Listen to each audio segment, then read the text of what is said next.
Fala programador, fala programadora, espero que todos vocês estejam bem. Voltando aqui para mais um vídeo. Olha, ainda dia 12, 8h23, dia dos namorados ainda, mas vamos lá, gravar mais um videozinho aqui para vocês.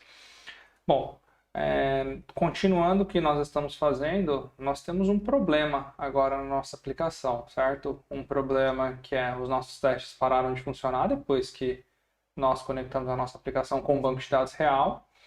E também temos alguns problemas de validação, por exemplo, a descrição de uma conta pagar a receber, quando ela é maior do que 30, ela está quebrando lá do lado do banco de dados. A gente deixou uma exceção chegar muito longe. Então, esse vídeo aqui vai mostrar como que nós podemos corrigir tudo isso aí. Certo? Então, bora codar, né? E vamos lá. Acredito que vocês já estão vendo minha tela, certo? Então, bora começar a nossa brincadeira. Então, vamos lá para os nossos testes e ver o que está acontecendo.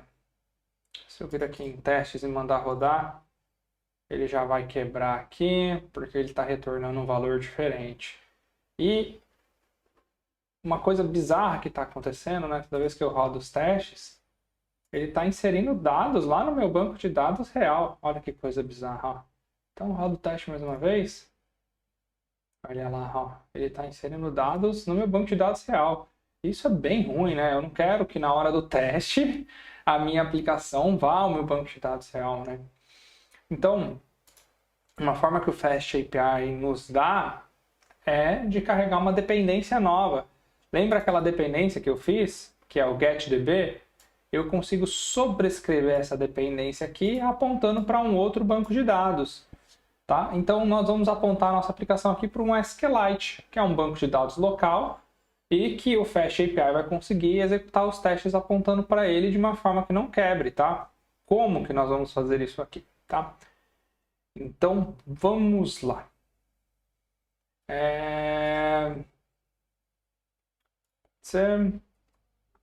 Aqui, Fast API override dependencies. Concordo com os cookies. Tá? Então ele diz aqui como que nós podemos fazer o override de uma dependência, que é sobrescrever uma dependência, e no caso a dependência que eu vou estar sobrescrevendo é a dependência do banco de dados, certo? Então, bora começar. E onde eu vou sobrescrever? Por enquanto, eu vou sobrescrever no meu único teste que eu tenho. Eu não vou fazer nada muito aqui organizado em questão de arquitetura aqui dos testes, tá? Simplesmente o que eu vou fazer? Eu vou SQL Alchemy Database URL, certo? Não sei nem porque ele importou isso aqui, eu não quero que ele importe. Eu vou criar realmente uma nova, e o valor dela agora vai apontar para um banco de dados locais, SQLite, teste.db. Então ele vai criar um banco de dados aqui dentro no mesmo arquivo, do lado do arquivo aqui, teste contas a pagar e receber, que vai chamar teste.db. Esse arquivo aqui vai conter os dados de teste, tá bem? E aí eu vou criar também uma engine nova. Então, essa engine nova aí vai receber um create engine, que é do SQL Alchemy, certo? Olha lá, create engine. E eu vou passar alguns parâmetros para ele, né? O primeiro parâmetro é o meu SQL Alchemy Database URL, a minha URL. E o segundo é um connect args aqui. E vamos lá. Check same thread falso. Esse parâmetro aqui eu devo passar só para o SQL Alchemy, tá bom? E aí eu vou criar um testing session local, que vai receber um session maker. Esse session maker vem lá do SQL Alchemy ORM. Ele vai ser do tipo autocommit igual a falso, autoflush igual a falso, e eu vou conectar ele, né, fazer o bind com a minha engine aqui que eu acabei de criar. Oh, nossa, Anderson, eu vou ter que decorar tudo isso? É claro que não, né? Aqui, ó, database, ó, vamos pesquisar database, que aqui nesse documento mesmo fala alguma coisa de...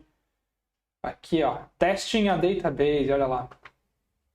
E, ó, certo? SQL Alchemy, olha o que eu tô fazendo aqui, ó.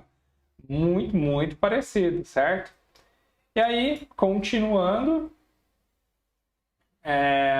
eu vou criar aqui um def, uma função, tá? Que vai chamar override getDB. E o que que essa função faz? Essa função ela é igualzinha à função que eu tenho aqui na minha dependência do database, certo? Ela me retorna a mesma coisa. Com que diferença? Que ao invés do session local, eu vou devolver o testing session local, tá bem? Feito isso, galera, voltando lá na documentação, olha o que ele pede para fazer. App Dependency Overrides GetDB com a minha funcionalidade, certo? Então ele pede para eu fazer isso aqui antes do... Não, pode ser depois do cliente testing app, não tem problema, né? Pode ser depois, não tem problema. Eu já fiz isso em um ensaio e tá tudo bem. Então agora o que eu vou fazer é fazer o override dessa dependência. E eu tenho que importar o getDB original, que está lá no meu shared, certo? Dependencies. E esse cara aqui não tem o parênteses, tá? Igual na documentação, olha lá na documentação. Estou passando uma função como parâmetro aqui, tá bem? Então é isso.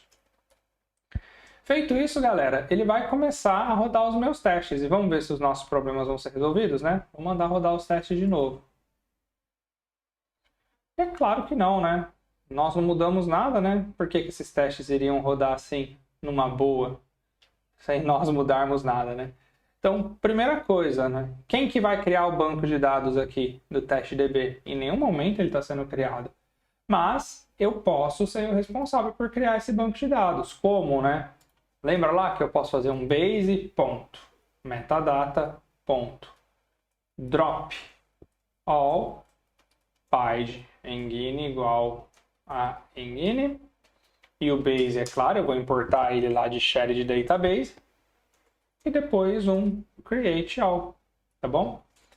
Ah, Anderson, por que você está fazendo isso antes de cada teste? Porque aqui eu quero que o meu banco esteja zerado antes de cada teste. Vai ser importante isso, tá bom? Então, ó, vou copiar aquilo para cá também, ó.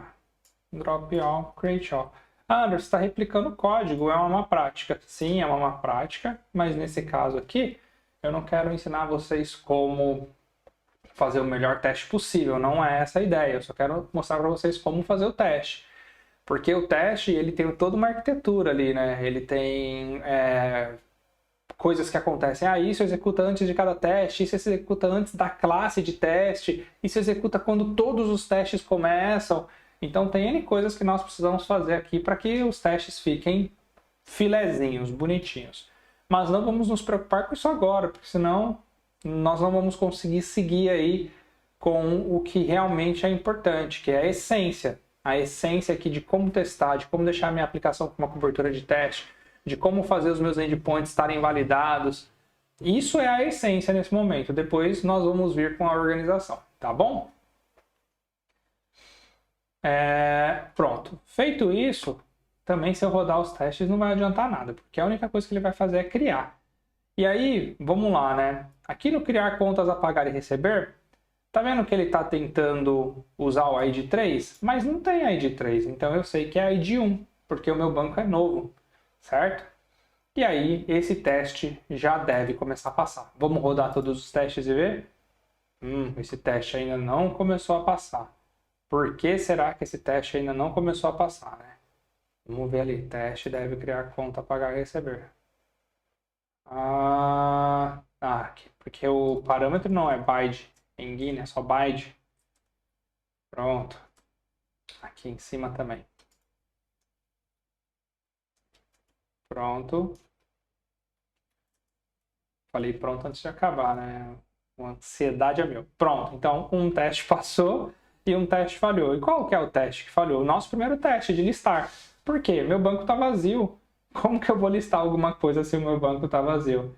Então, o que eu posso fazer para criar registros no meu banco? Posso fazer posts lá, certo? Eu já tenho meu método de post que funciona, não tem? Então, simplesmente eu posso fazer um post aqui, ó. Cliente post e copiar isso aqui para cá. E copiar esse cara aqui para cá também. Só que sem o ID, né? Lembra que na criação nós não precisamos do ID. Certo? Vou dar um Ctrl Alt O, Ctrl Alt L, Ctrl Alt O. Organiza, otimiza os imports, né? Ele remove imports desnecessários e o Ctrl Alt L arruma a formatação. Bom? Então, é um conjunto de teclas que funciona bem aqui no PyCharm. E vamos rodar de novo. Pronto, os nossos 2 testes passaram. Agora, uma coisa importante para ficar claro. Esse cara aqui é um teste integrado. Por que ele é um teste integrado? Porque ele vai do controller até o banco de dados. Então, nós podemos vir aqui, ó, fazer um rename, refactor, rename, teste integrado, contas a pagar e receber router. Esse teste realmente é um teste integrado. Olha lá, rodou o teste. E por que ele é um teste integrado? Certo? Porque ele está inserindo no banco. Isso é muito legal. Ele pega os dados que eu estou mandando aqui e insere no banco. Em qual banco, Anderson? Vamos lá. Esse teste.db que está aqui. Tá vendo? E, inclusive, nós vamos mandar ele para o Git ignore, né? Então, eu clico aqui no Git.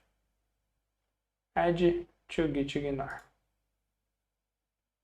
Pronto, vai lá no Git ignore do projeto, ele já está lá agora. Que eu não quero que esse cara seja salvo junto com a minha aplicação, não tem sentido nenhum.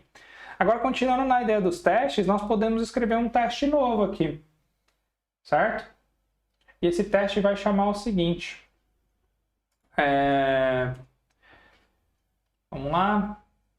Def teste deve retornar erro quando exceder a descrição. Então, ele deve retornar um erro quando ele exceder a descrição. Né? E aí eu vou fazer o seguinte, response client.post, vou passar lá, eu estou testando contas a pagar e receber, e vou passar um JSON. E o que tem nesse JSON? Esse JSON tem. Copiar, tá? Para a gente sofrer menos. Tem a descrição, tem o valor e tem o tipo, né? Então aqui eu vou passar 31 caracteres. 0, 1, 2, 3, 4, 5, 6, 7, 8, 9. Opa, 0, 1, 2, 3, 4, 5, 6, 7, 8, 9. E eu vou colocar um 0 aqui. Então agora temos 31 caracteres. Eu quero que a minha aplicação ela tenha um response status code, que eu já sei que é 500, não é? Então vamos ver se os meus testes continuam passando. E vamos lá.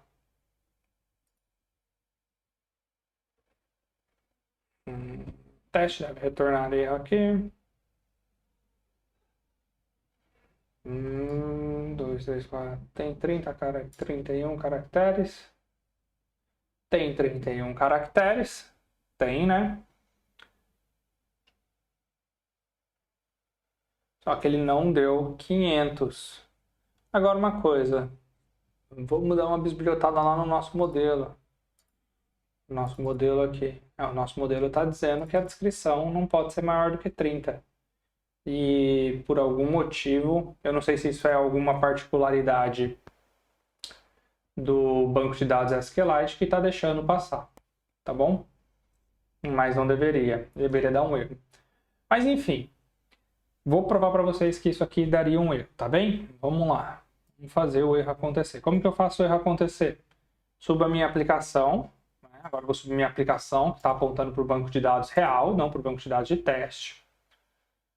Vou lá na porta 8080. Deixa eu abrir no navegador aqui que está mais limpo, porque esse outro navegador tem muita coisa aberta. 8080, a porta 8001/docs. Se eu tentar fazer um post no meu banco de dados real, né?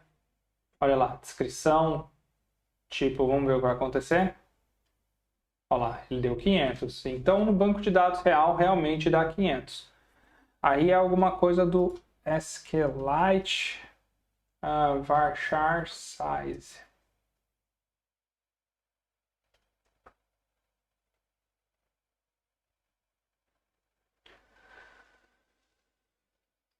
Tá vendo? Aqui já está falando que o SQLite não força o tamanho de um varchar. Se você declarar aí como 10, você consegue colocar 500 milhões de caracteres. Alguém bem bravo escreveu isso aqui, né?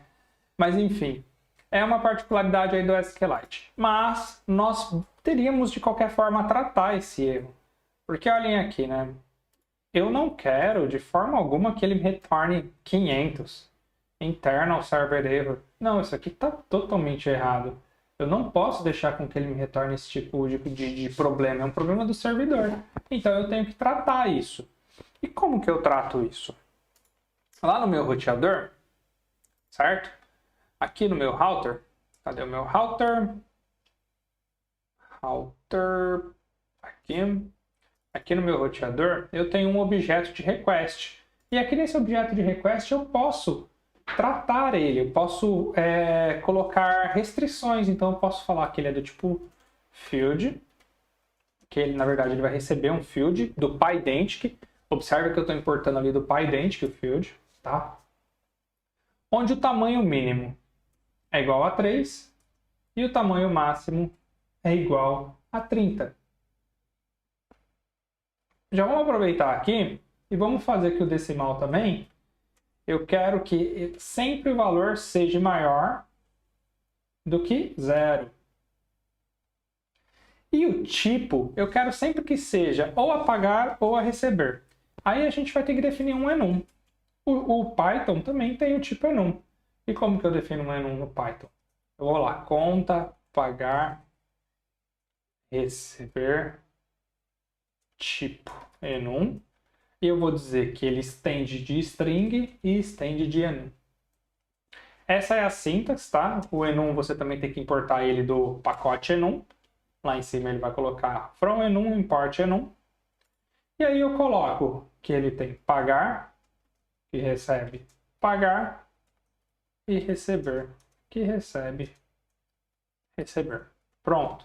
E aqui, ao invés de str, eu falo que ele é do conta pagar, receber, tipo enum. Com isso, eu já ganhei 3 validações. Primeiro, a descrição tem que ser entre 3 e 30. O valor não pode ser menor do que 0, né? Menor ou igual a 0. E o tipo tem que ser ou a pagar ou a receber. Olha que legal. Então aqui eu já estou fazendo algumas validações. Então, se eu der de novo apertar executar aqui, ele não vai dar mais 500, agora ele vai dar 422. E qual que é a diferença de um erro 400 e de um erro 500, né? O erro 500 é um erro do servidor, um erro que ninguém sabe por que aconteceu. O erro 400, ele está dizendo aqui, olha, se você mudar o tamanho da descrição, eu aceito a sua requisição. Pegaram a diferença? E olha, se eu passasse um valor aqui, menos 1, vamos ver o que ele daria. Olha lá, mais um erro. Ele está falando ó, que o valor não é maior do que 0. E se eu também passar o tipo pagar 1, olha lá, ele vai falar que o tipo deve ser ou pagar ou receber. Com isso, o meu cliente, o meu front-end consegue tomar uma decisão do que fazer. E eu agora consigo escrever testes, certo? Vamos voltar lá para os nossos testes. Voltando para os nossos testes, agora eu digo que eu quero receber 422. Tá? E vamos clicar aqui em teste, botão direito, Run Python testes em teste. Pronto, 3 testes passaram. E agora eu posso escrever testes para todos os cenários. Eu vou, é claro que copiar e colar aqui. Então, qual que vai ser o outro teste da descrição? Eu tenho agora o teste do valor. Vamos lá, então. Vamos fazer o teste do valor. Então, eu vou chamar de teste deve retornar erro quando o valor for 0 ou menor. Teste deve retornar erro quando o valor for 0 ou menor. E aqui eu vou colocar uma descrição bem curta, teste. Aqui o valor 0. Tem que dar 422. E aqui, de novo, o valor menos 1 também tem que dar 422. Olha lá, 4 testes passaram. E agora eu vou pro teste da descrição. Nós não acabamos, certo? Porque eu também posso passar aqui uma teste deve retornar erro quando a descrição for menor do que o necessário. Então, se eu passar uma descrição aqui só com 2 caracteres, também deve dar erro, certo? E pronto, olha que beleza. E agora, além da descrição, eu tenho o teste do tipo. Então,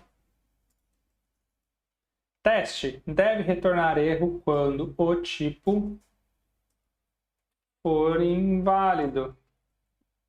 Então, eu vou passar o tipo aqui, o valor eu vou passar 100 e o tipo eu vou passar inválido. Vamos mandar rodar de novo. Run. Fala, pô, Anderson, você só tá testando o status code 422 e eu vi que ele retorna um JSON, certo? Com um detalhe e o erro. Seria legal se nós pudéssemos realmente validar isso. Nós podemos, certo? Porque aqui no response nós temos o status code, mas também nós podemos fazer isso aqui. Assert response.json igual, certo? Só que aí eu posso pegar exatamente o JSON na posição detail, certo? Então eu posso vir aqui e falar, quero pegar o JSON na posição detail, na posição lock. Só que aí detail é um array, ó, tá vendo? Só que ele vai retornar, eu tô testando só um erro por vez.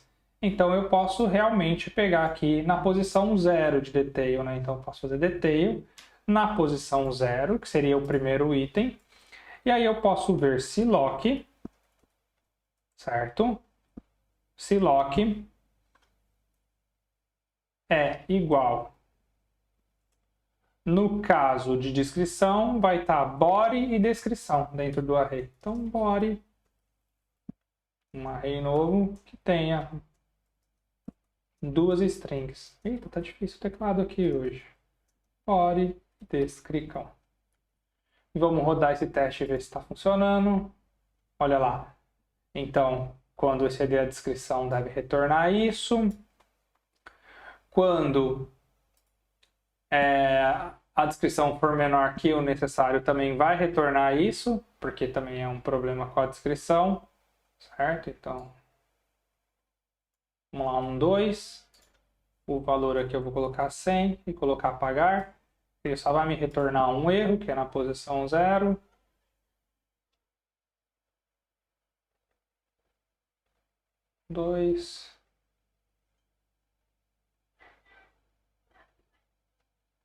A aplicação não está rodando.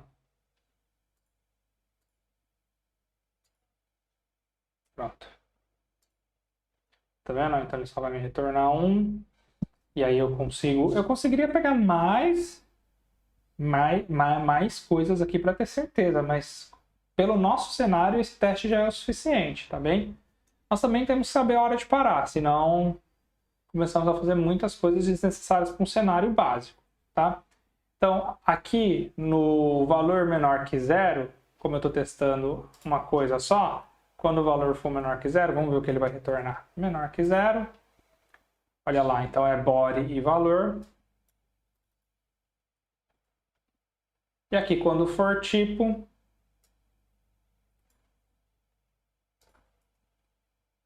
vai ser body e tipo. E agora, se eu mandar rodar os testes de novo, run Python testes em testes, pronto. 6 testes passando. E o legal, galera, em nenhum momento ele acessou o nosso banco de dados de verdade, certo? O nosso banco de dados de verdade não, porque o SQL Alchemy também é um banco de dados de verdade. O SQL Alchemy não, o SQLite. Mas ele não acessou o nosso banco, digamos assim, o nosso banco real, né? O nosso banco pode ser até um banco de produção, tá? Bom, deixe-me ver vocês. Pronto. Eu acho que a aula ficou bem longa, inclusive, maior do que o que eu esperava. E é isso por hoje. Espero que vocês se divirtam. Um ponto muito bom aqui. O SQLite deu um erro, né? Vocês viram que ele não fez uma mesma validação que o Postgres. E por experiência, eu prefiro usar um Postgres para teste também. Só que é mais complexo. Por quê? Para usar um Postgres para teste, eu vou ter que subir um Docker antes. Então eu tenho que fazer uma série de coisas, tenho que subir esse Docker, zerar esse Docker, a cada teste zerar esse Docker. Então é um pouco mais chato. E aí todo mundo teria que ter o Docker instalado na máquina funcionando. Então, por uma questão didática, o SQLite ali vai nos ajudar até um certo momento. Mas se você estiver trabalhando em um sistema em produção, não é legal.